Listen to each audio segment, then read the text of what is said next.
Let's roll.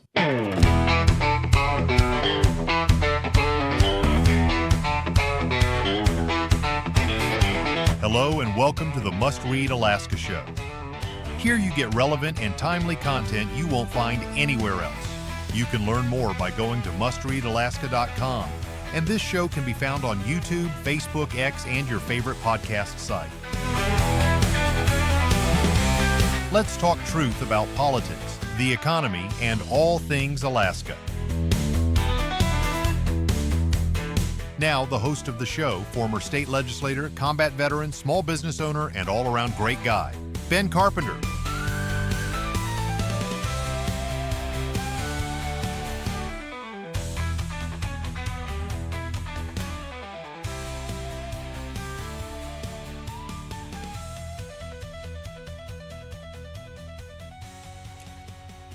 Welcome to the Must Read Alaska Show, friends.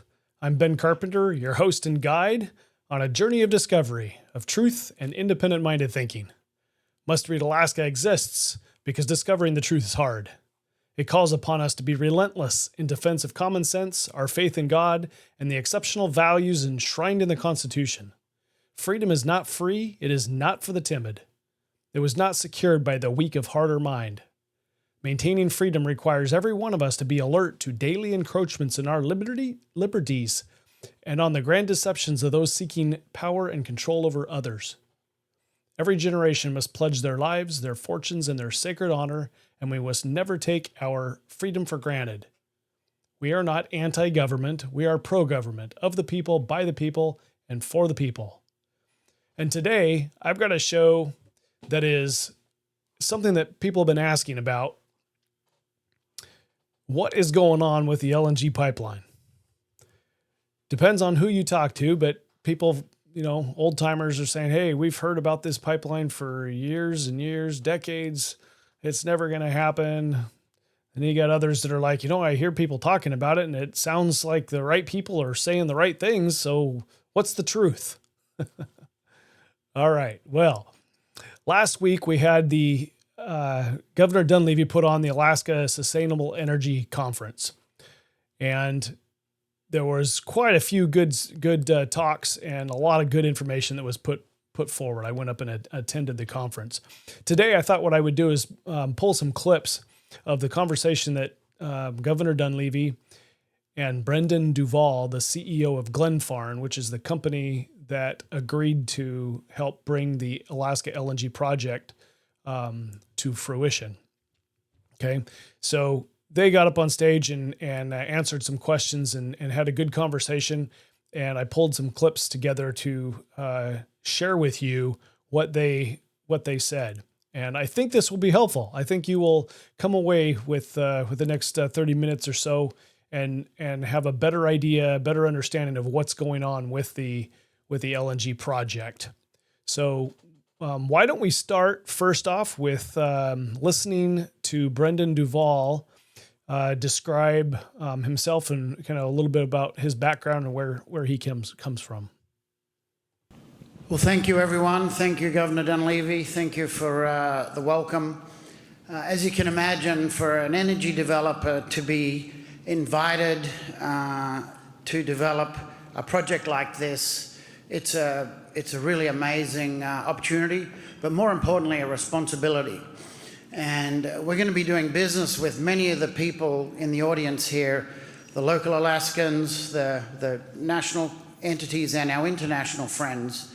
And so it is going to be an intimate relationship with so many areas of the ecosystem of the Alaska energy community. And so I thought I would, just before I sat down with Governor Dunleavy, do what your mum and dad taught you to do, is introduce yourself, do the polite thing so you know who you're going to be doing business with. So I originally grew up in Australia. I'm a dual citizen of the US and Australia, roughly half of my life in both countries. I grew up in a small country town outside of Sydney. And when I graduated high school, I went and studied electrical engineering. I ended up getting a robotics degree. But importantly, like many of us, we had to pay for college. And I'm very proud of my role. I was a member of the Australia's Welders Union, I was a pipe welder, small bore pipe, in the repair and maintenance of steel mills and power plants. And that paid for my college. It was a great experience, and it was a good way for me to better understand when people are working hard in their coveralls and they go home at night. It taught me a lot about safety, the camaraderie of the workers, and if you know how to inspire them and lead them, you can actually get an amazing amount of efficiency out of those workers.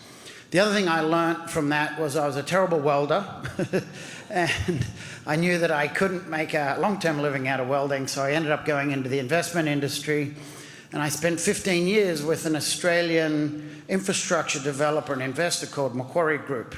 And that brought me to the United States, where I started Macquarie's New York office 25 years ago, doing major capital projects, investing, often dropping in as the CEO. And I really enjoyed the engineering and the construction side of those projects.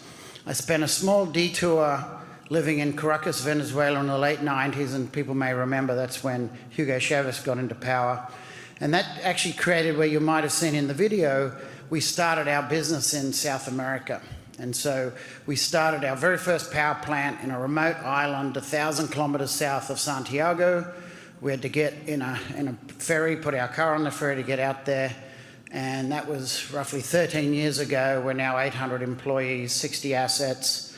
We're going to start building Texas LNG at the end of this year. That's a $7 billion project, but I'll tell you a bit more about that. And Governor Dunleavy and I met last year. We were at Sarah Week, and Frank and Matt from AGDC approached me. And we've been having a tremendous amount of success on Texas LNG. And it was during that the governor saw, and he said, do you think you can bring some of that private individual developer capability to Alaska? And I'm proud to say we've accepted that challenge, and the governor and I are going to talk a little bit about why we did it and why this project makes so much sense.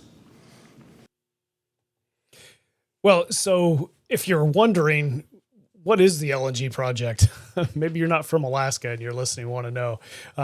Governor Dunleavy gave a little bit of history here and a timeline of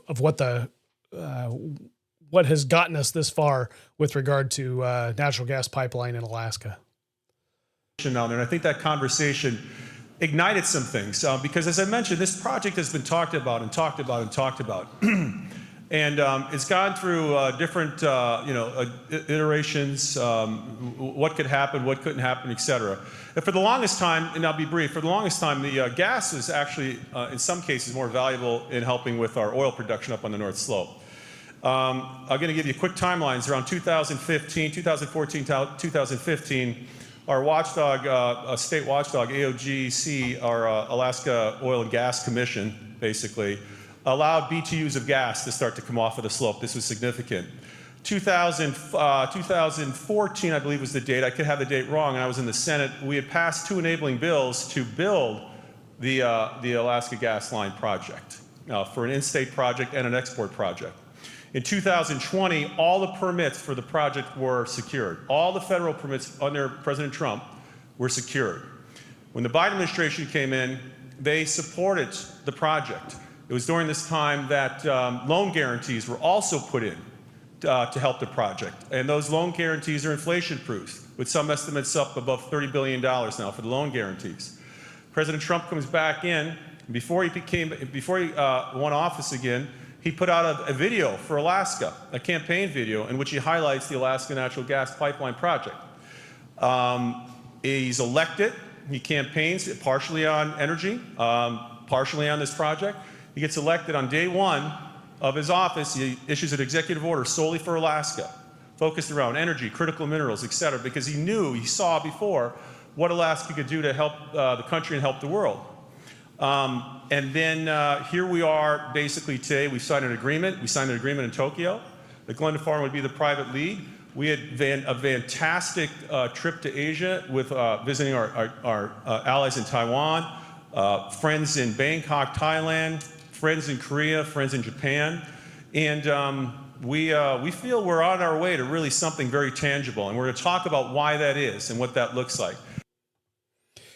All right. So for further conversation here, we're going to get into and listen to Duvall break down the project by phases to help us understand what their plan is, and eventually we'll get to a timeline so you kind of understand when this is going to happen. So here's Duvall on the phases of the project. Breaking this project down into 3 phases is important. You want to talk about each of the phases?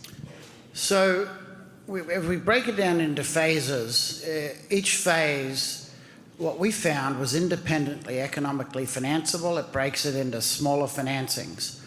And so the very first phase is what we call the domestic portion of the pipeline, which is bringing gas down from the North Slope to Anchorage.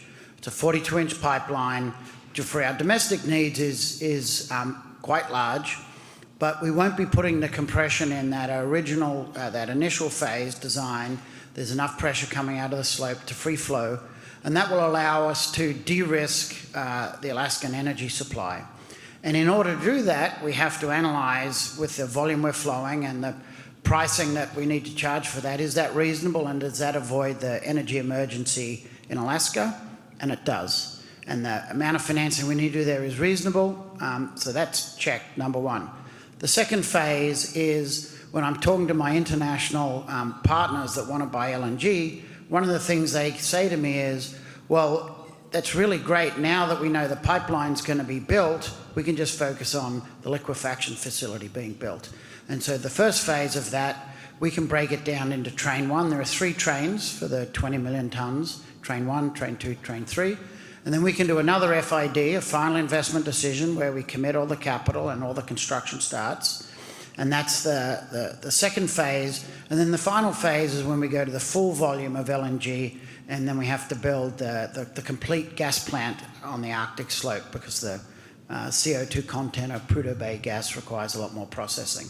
And so there are 3 phases. Each of them can reach their final investment decision, attract capital in independent financings. And so these are really bite-sized financings. And over the last 10 years, there's been $200 billion of independently sponsored US LNG projects. So actually the predominant form of financing for LNG facilities in the US has not been on the balance sheets of the big oil and gas companies. It's actually been independently sponsored projects. And so we're going to take the same business model.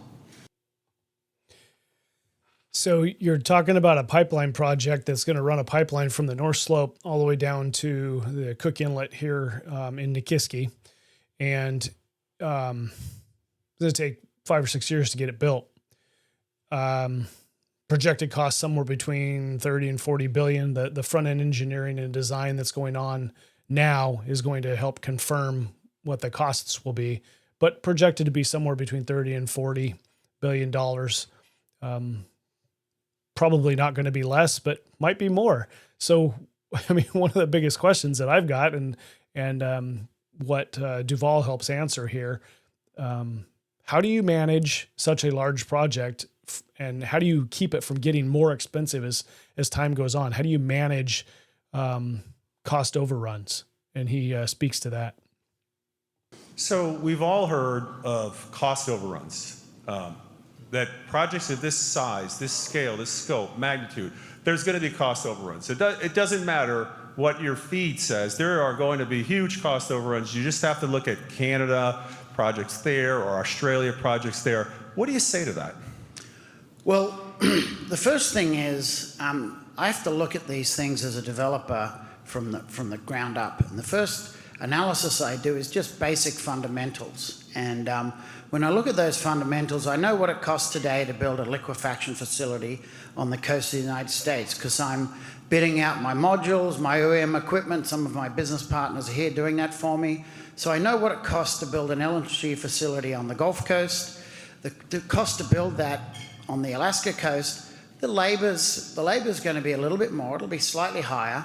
But I know the efficiency and the ambient temperature here is fantastic if you're an operating engineer. So we'll get more efficiency out of it compared to the Gulf Coast. So immediately I actually know the cost of building the liquefaction facility, and that's 40% of this budget. And I know it's reasonable, and I know it's reasonable in these market conditions. And so that's the first step. I know that I can build that, and that works. Then I look at the pipeline. right? And the first thing I look at is what are unit rates for constructing pipeline. So if we were in Texas and it was just flat and we just were going straight across Texas, easy, $150,000 per inch mile, so the diameter of the pipe and the distance. That's a metric used in the lower 48 for easy construction. Then I put on that, let's say, a 60% premium to $250,000 per inch mile to take into account the extreme conditions of Alaska. And then I put another 40% on top of that, and I come up with my budget to take into account cost overruns. Now, the thing to remember with a pipeline is 15% of it is actually metal and steel and equipment. The rest of it is logistics, planning, man camps, labor, oversight, testing. And so the real problem with constructing a pipeline, it's not constructing it, it's when you're not constructing it. When the construction crews are stuck in the mountains or in the snow, there's a regulatory approval or a lawyer in head office won't approve a rerouting. So I look at why would we stay at those price ranges. It's because it's a very unique situation. And I challenge everyone in the room, and there's people who have done projects around the world, where someone would come to you and say, Brendan, here's a pipeline. All the engineering's already done. It was done by one of the largest engineering firms in the world. At the time, it was reviewed by Exxon and Conoco. You're in a right-of-way where all the access roads and all the right-of-way is parallel to a globally recognized pipeline and a state-run rail system. All the geotech drilling that you need to take a view on it has been done. And by the way, you still have access to the old records. And where you're coming from, there's thousands of employees up on the North Slope that know how to live and work in the Arctic, and say, do you think you can get that construction cost right? And I say, absolutely. Very few people get the opportunity with such preparation in place to make that decision. And the unit rates I'm telling you are unit rates today. These aren't out-of-date unit rates. And so the main concern that Governor Dunleavy and I discussed is some of the Western Canada pipelines that had cost overruns that went beyond that. That was because their construction crews were stuck looking at each other, where the corporate headquarters was worried about federal and state permitting government agencies telling them to stop if they went down the wrong route. And so here we've got the gold-plated outcome is we're in Alaska, we have met both the secretaries and the administrator, the 3 cabinet-level people that said anything that we need will be approved at the right pace, quickly. The thing is, everything is already approved. So it really, really, really is a unique situation that I feel blessed to have been invited to lead. All right. So plans to have natural gas pumped out of the ground on the North Slope, put into a big pipeline, shipped down to the port here in the Kenai Peninsula area in Nikiski, where it goes through a processing facility there, turned into liquid natural gas and put on a boat. And then there are customers, potential customers at this point, because there's no signed agreements, but a lot of interest from Asian countries for replacing their sources with a more reliable source, as we'll get into, more reliable source of natural gas. And so how in the world can we make it feasible, cost effective to take natural gas off the North Slope and ship it to Asia and be able to make any money on it? And Duvall covers what it means, what's the challenge with shipping nowadays? If you want to just talk briefly about the shipping, how the shipping from Alaska compares to the Gulf Coast or other places in the world. So ultimately, as we probably know in the room, LNG is sold on a price per MMBTU. So I bought a cargo of LNG just last week, delivered into the coast of Colombia. We unloaded it. We paid about $12.50 per MMBTU. If you look at long-term futures, the long-term price in theory, which it's technical, is probably $9 or $10 per MMBTU. So we know what the the price of LNG is. I've just signed $40 billion worth of contracts for my project in Texas. So I look at the fundamental build-up of what creates a price stack for building out an LNG pricing arrangement, because I have to do it regularly. So the first thing we look at is shipping. What is the shipping from Alaska? And I'm really comparing to other great American LNG, because our friends that want to sign with the United States have a choice, Gulf Coast or Alaska. So if you're shipping from the Gulf Coast, you either have to go through Panama Canal. The Panama Canal is so busy now with so much global trade, you can have a 10-day wait on either side of the Panama Canal. You've got to go to Japan or Taiwan or Thailand and come back, wait again and come through. So most of the boats now are actually going around Africa, passing under India and coming through the Straits of Malacca. A lot of contested waters. There are things called pirates, look at some movies, and they eventually arrive into Asia. That's 3 times the travel distance, which means 3 times the cost. So we have a 300% advantage shipping from Alaska. So that's the first truism. The second truism, we have stranded gas up on the North Slope. I know the price that we're settling out with our friends up there. And I compare that to Henry Hub, which is feed gas. So I'm comparing feed gas in Alaska, feed gas on the Gulf Coast. And that's anywhere for the long-term futures. People here that know about the Henry Hub futures, they're $4, $4.50. And then in a volatile time, it can go to $6. We've got a 200 to 300% advantage with our feed gas coming out of Alaska. So second truism, we're ahead on shipping, we're ahead on the feed gas. Then I look at the actual cost to pay for my facility that's the end of the pipeline, called the liquefaction facility. And I just told you, it's roughly the same cost when I take into account unit rates. I'm building one on the Gulf Coast.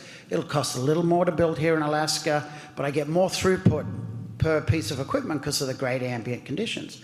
So I'm ahead on feed gas, ahead on shipping, break even on the liquefaction fee. When you do all that analysis, I'm 150% better before I then go and look at paying for the pipeline. And I can put, I just went through the way you can actually analyze pipelines. I put the highest estimate in there for that, and I can still deliver to Asia at a 20 to 30% discount, depending on where the volatile price of Henry Hub is.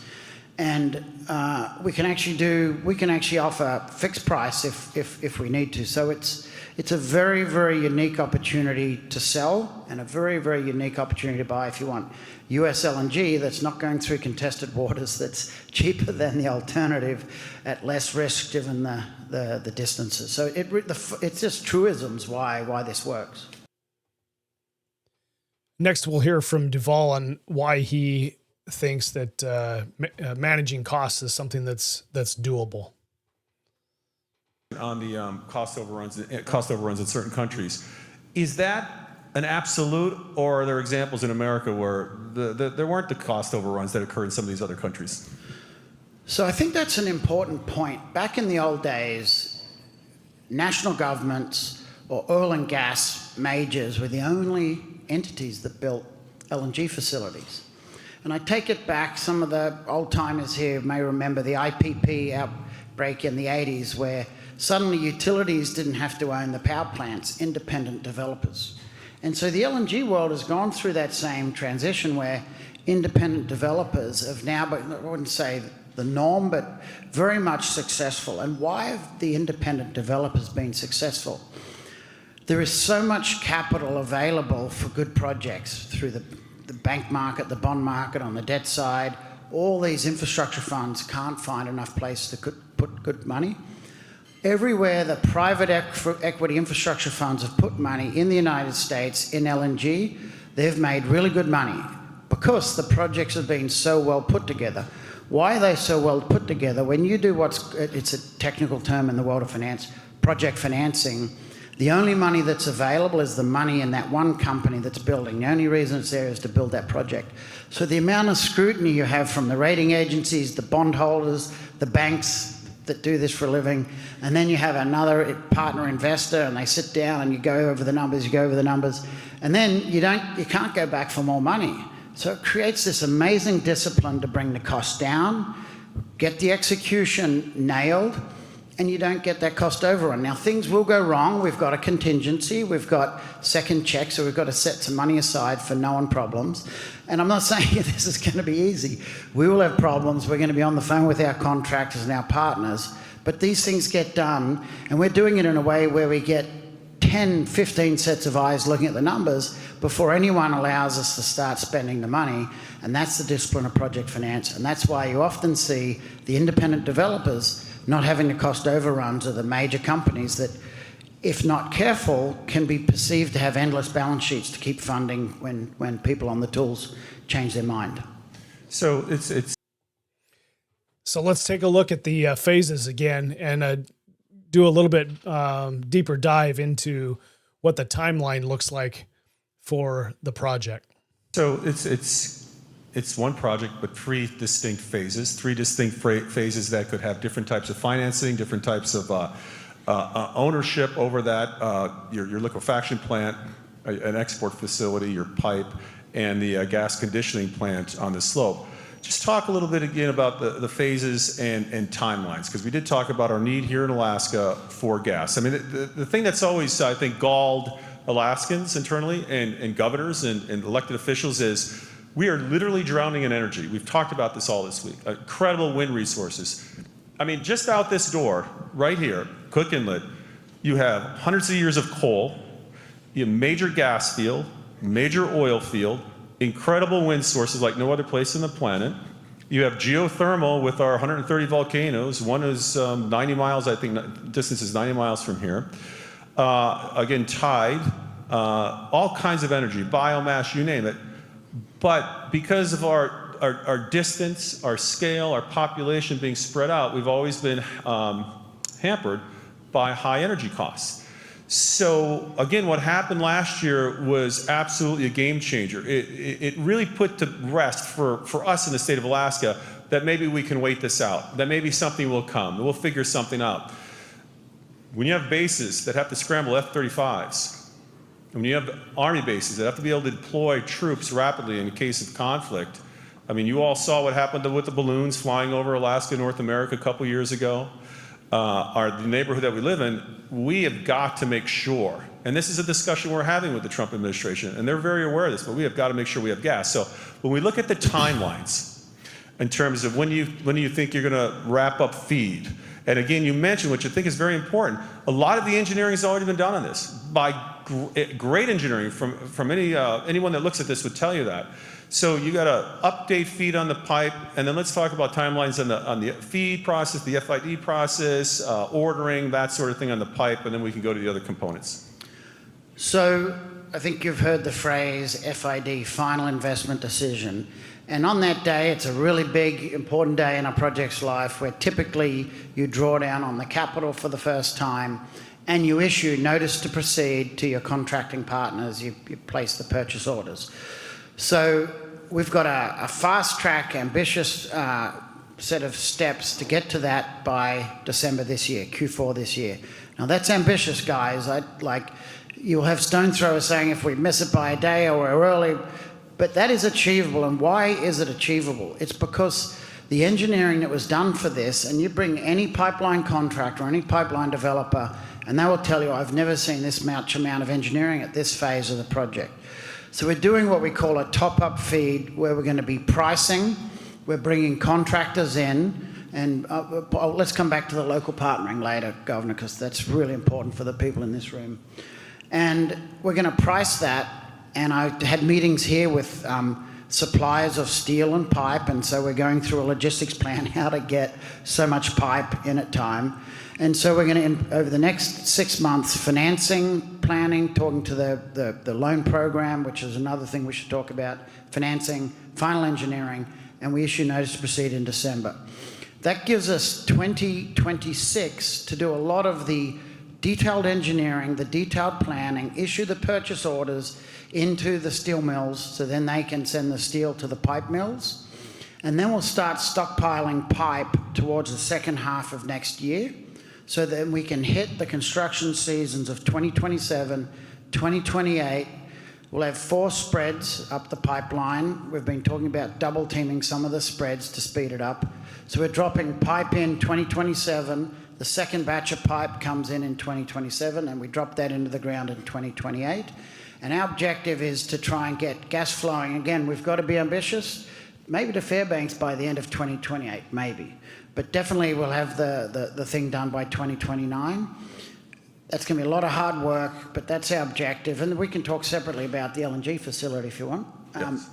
So the whole thing is about de-risking, de-risking, de-risking. So our partners in Asia, when they sign a long-term LNG offtake, they have to commit for every ton of LNG tens of billions of dollars over the next 20 years. So when they sign their agreement with us, they have to have confidence we'll get it built, otherwise they've wasted that time. And so having issued notice to proceed on the pipeline, that's a huge de-risking event. So what we'll do through 2026 is we'll actually do a deep dive feed, because LNG technology and LNG manufacturing capabilities have improved tremendously over the years. It's not like they're getting worse, they're getting better. So I really want to run a re-engineering process during 2026. And then, because the value engineering outcomes we had in Texas LNG were superb, and so we want to do the same thing here. So the aim would be to issue notice to proceed on the LNG facility at the end of 2026. And typically the LNG facility will take somewhere in that, it's no shorter than 4 years, and you really want to get it done in less than 5 years. So then that brings us into first LNG, again, maybe some testing LNG in 2030, and up and running with cargoes into Asia in 2031.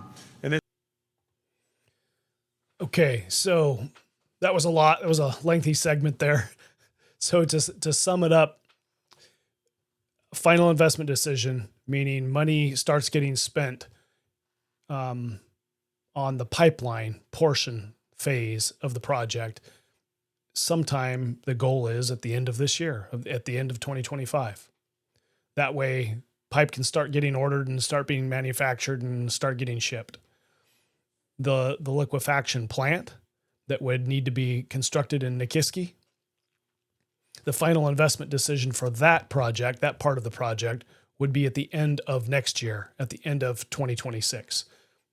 Front-end engineering and design would be done next year on that project. So what about the third part of the third phase here, the third part of this major project, which is the carbon sequestration plant on the North Slope? Once you're going through the process with the liquefaction plant, you're doing feed updates on the conditioning plant on the slope as well. Yeah, so we've got a big plant we call the Arctic carbon capture. CO2 is stuck with some of the gas, particularly at a high level out of Prudhoe Bay. And so there's a very significant processing plant that is much more important for Train 2 and Train 3 and that full expense. And so really we'll reach FID on that at the end of 2026 as well, because we want to do some re-engineering during the year of 2026. And that'll be online in time to supply Trains 2 and 3. And we'll probably need some of it for Train 1, but there's final engineering around that. If you can, talk about some of the benefits to local contractors, local workers. I know currently the work being done on the slope and what we refer to is just the beginning of the renaissance in oil. So we're going to hit that workforce question here in just a minute, but as you heard, the third part of that project will be the last part of the project to be decided, final investment decision and built, and so that'll be out a little further apart. So let's get to Governor Dunleavy's question here, which is probably on everybody's mind. What is going to happen to Alaska with a project of this size? I mean, there are many people who are still alive, who are working and know what it was like to go through the project that built the TAPS, the Trans-Alaska Pipeline, oil pipeline. But there are many people who have never seen a boom like that. And what does it mean? What does it mean for the workforce? So let's hear Brendan Duvall on the impact to the local workforce. What's the size of the workforce in the construction of this project for the 6 years or so that you anticipate construction will take? So, talking about local engagement, local involvement, When Governor Dunleavy and Frank and Matt and Brad and their team at AGDC, we started talking about this project, I actually read as many books as I could on the TAPS pipeline. There's a couple of online documentaries, and it really is an amazing effort of teamwork and the local knowledge that they didn't have back then on building the pipelines that's available now is really, really fantastic. And so one of the reasons we brought Worley on as our engineering partner to do a bunch of work is their knowledge of how to get the right partnerships with local employees, local contractors, the Alaskan Native corporations. And so during construction, at the peak, we'll probably have something in the order of 5,000 workers if you add up the peak, and then over time there's probably 1,000 full-time jobs if you do the extended analysis along the pipeline and the LNG facility. And so we will be going through a second phase once we've got the large balance sheets of the global partners to figure. They need to partner with locals. We've made a commitment in our joint venture to really work and give every opportunity to our local partners. And I'd just say it's amazing the number of emails that I've received. And so I don't know if anyone's in the room that sent it, but they looked up my email address and they said, Brendan, my grandfather worked on the TAPS. He always said there was going to be a gas line. You know, this is fantastic. Or I graduated high school 3 years ago. Is there any way I could get an apprenticeship? It's like, I actually can't reply to all of them. And so the amount of local support, if you compare that to a different country or a different state, it's really amazing. So there is an amazing, we're actually going to overwhelm the local workforce, and which is a good thing, I think. But you guys better get ready. There's going to be a lot of employment happening here. Well, that's encouraging for an economy that's kind of been struggling over the last decade or so to hear that there's quite a few jobs going to be coming especially to the Nikiski, Kenai Peninsula area, but all throughout the state of Alaska and on the North Slope. So I really appreciate Dunleavy, Governor Dunleavy, putting this conference together, and specifically sitting down with Brendan Duvall and having a conversation about what is going on with the pipeline, and for making this video available. And I thought we'd play one last clip from Governor Dunleavy, who does a pretty good job summarizing the value of the project. And I think you'll appreciate this. Take a second and in your mind think about this for a moment. If you had a large gas project that had all the permits, that would be of value.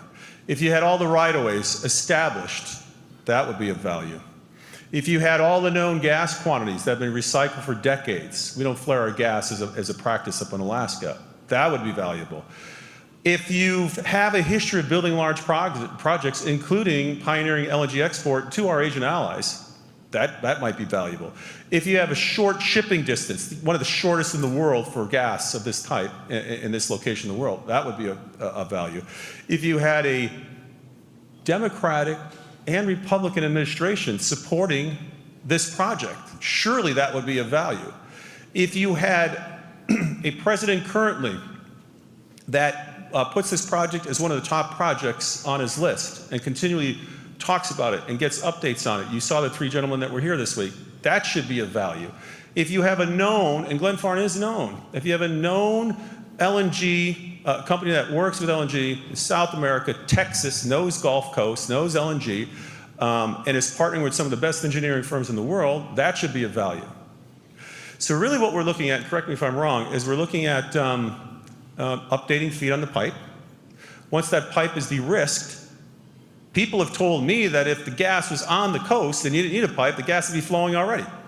But once the pipe is de-risked and you go to FID, the rest of it sounds like it's going to come together pretty rapidly. Do you want to talk about Well, the governor makes it so easy. Just like that. The reality is everyone in this room knows mega projects are difficult. There's sleepless nights. You've got to have really strong partners. You arm wrestle over difficult decisions. You've got to partner, never give up, and be optimistic.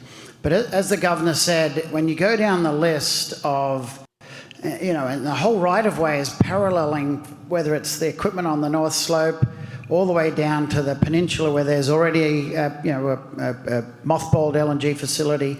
The whole route is there. That, like, all those projects that have the cost overruns, the ones that are done in the jungle, the outback of Australia, the jungle of South America, Mozambique, they're all done through pioneered routes where literally the first is chopping with machetes getting through.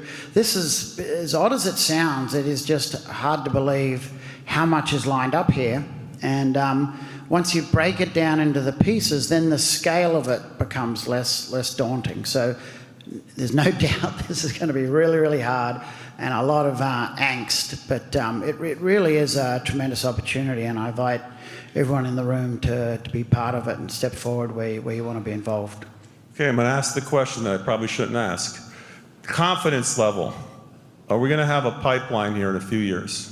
Well, I see every reason why we will, and I've come here and I've put my name on it, and when I put my name on something, I'm stuck. I've got to get it done, and the fundamentals allowed me to do that with good decision making, not rolling the dice, so the answer is yes. Well, as they said on the slope, drill baby drill and build baby build.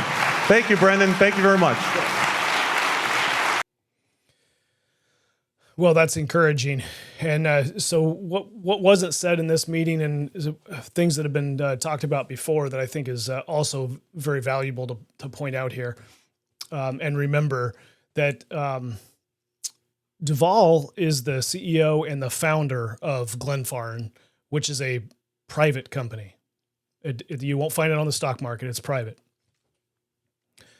He signed an agreement with the state of Alaska to take over 75% ownership of the project, with the goal and the directive, right? This is the agreement that he's made to take this project through front-end engineering to design to a final investment decision and through the construction of the project. And up until final investment decision, there's a bunch of money that's got to be spent. And that money's not coming from the state of Alaska anymore. That money's coming from Glenfarne or whatever resources they have, whoever they've got partners with that would help them. So that money, that cost, is somewhere around $150 million. Final investment decision, right, which is at the end of this year for the pipeline phase and the end of next year for the liquefaction plant in Nikiski phase, those decisions aren't foregone. Like you could get to the final investment decision and say, you know what, this is just not going to work. And then all of the money that you've just spent and all the time and energy, you don't get that back. Like it's done, right? If you're not going to go forward with a project, then that money is spent. And that money is capital that he has, that he must believe so much in the project to be able to say, yes, I'm going to take the risk and do all of the work and get up to that final investment decision and say, yeah, we're going to move forward. There's better than average odds that I'm going to put $150 million down and my reputation down to say that we'll be able to move forward with the project. There's no guarantees in life, but when somebody is that committed and that sure, it's encouraging in my mind to think that the pipeline, the natural gas pipeline, is something that is within our reach, and that'll be a game changer for many Alaskans. And I'm very, very thankful that we've stuck it out over this last decade. As Governor Dunleavy pointed out, that we really started this endeavor again in 2014. So we're past the 10-year mark of effort and struggle and trying to figure these things out. So thanks to Frank Richards and the AGDC crew who've gotten us this far and have kept the faith and kept their effort alive, even when some people say, hey, it's wasted effort and we're never going to have this pipeline. I really appreciate their efforts.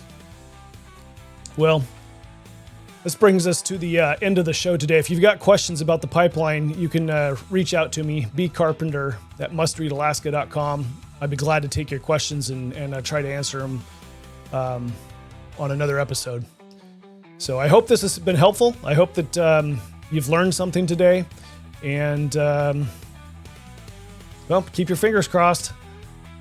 Good things will happen here if we keep a positive attitude and keep working.